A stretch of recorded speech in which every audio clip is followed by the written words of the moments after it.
Hi use பாசிப்பருப்பு பாலக்கீரை வச்சு பாலக் பருப்பு எப்படி செய்யலான்னு பார்க்கலாம் வாங்க. இதுபோல் ஒரு கட் பாலக்கீரையை மஞ்சத்தூள் உப்பு போட்டு நல்லா வாஷ் பண்ணி எடுத்துக்கோங்க. 5 பல்லு பூண்டு, பெரிய சைஸ் 2 தக்காளி, 3/4 கப் பாசிப்பருப்பை நல்லா ஒரு 2 நிமிஷம் வறுத்து தண்ணி விட்டு நல்லா அலசி எடுத்துக்கோங்க. தண்ணி விட்டு அலசி 2.5 கப் வாட்டர் விட்டு 5 பல்லு பூண்டையும் போட்டு சிறிதளவு மஞ்சத்தூள், ஜீரகம் எல்லாம் போட்டு 2 விசில் விட்டு பருப்பை மசி விட்டு எடுத்துக்கோங்க.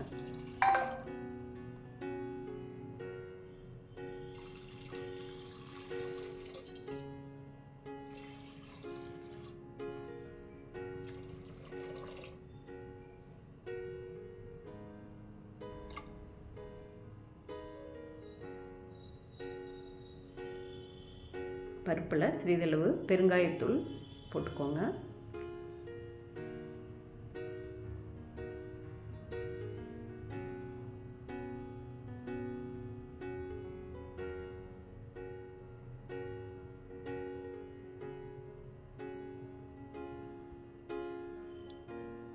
வாஷ் பண்ணியிருக்க பாலக்கை இது போல் நைஸாக கட் பண்ணி எடுத்துக்குவோம்.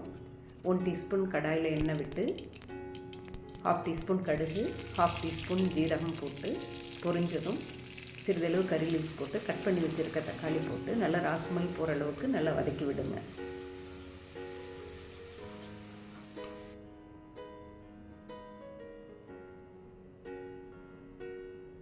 இப்போ 1 டீஸ்பூன் சால்ட் போட்டுக்கோங்க. தக்காளி நல்லா வதங்கினதும் கட் பண்ணி வச்சுருக்க பாலக்கீரையை இதில் போட்டு நல்லா வதக்கி விடுவோம். இப்போ தக்காளியோட ஒன்றா தேவையான மசாலா பொடிகளை போட்டுக்கலாம். 1/2 டீஸ்பூன் கொரியாண்டர், 1/2 டீஸ்பூன் சாம்பார் பொடி, இதுக்கு டோட்டலாக 1 டீஸ்பூன் சாம்பார் தூள் போடுறோம்.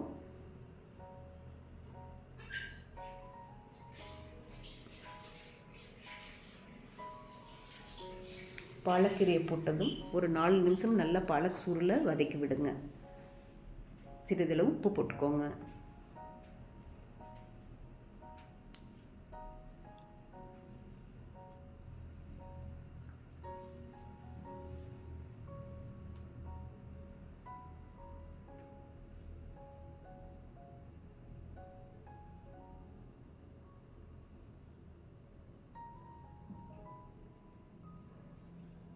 இப்போ வேக வச்சு மசித்து எடுத்து வச்சுருக்க பருப்பை பாலக்கில் ஊற்றிக்கோங்க.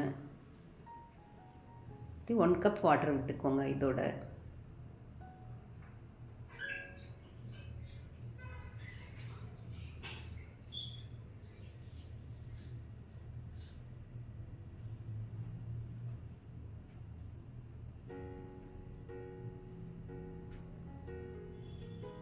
ஒரு 5 நிமிஷம் நல்லா கொதி வரட்டும். கீரை நல்லா வேகணும். பருப்போட கீரை நல்லா ஒரு 5 மினிட்ஸ் வெந்ததுக்கப்புறம் உப்பு சரியாக இருக்கான்னு பார்த்துக்கோங்க.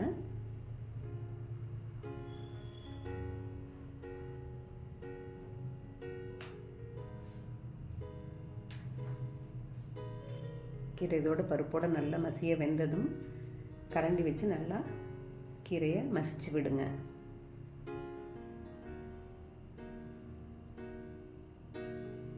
இப்போ நம்ம பாலக் பருப்பு ரெடி ஆகிடுச்சு. இப்போ இதுக்கு ஒரு தாளிப்பு சேர்ப்போம்.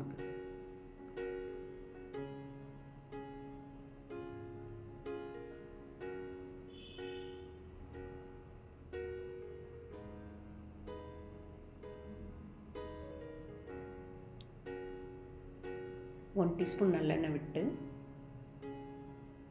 1/4 டீஸ்பூன் கடுகு போட்டுக்கோங்க. சிறிதளவு கறிவேப்பிலை, 1/4 டீஸ்பூன் பெருங்காயத்தூள் இதெல்லாம் போட்டுட்டு அடுப்பை ஆஃப் பண்ணிவிட்டு இந்த பேனில் இருக்க சூட்டில் இந்த ரெட் சில்லி பொடியை அதில் ஆட் பண்ணிக்கோங்க. 1 டீஸ்பூன் ரெட் சில்லி பொடியை எடுத்திருக்கேன். இந்த எண்ணெயோட சூட்லேயே இது பொரிஞ்சதும் வெந்து ரெடியாக இருக்கிற நம்ம பாலக் பருப்பில் இதை ஆட் பண்ணிக்குவோம்.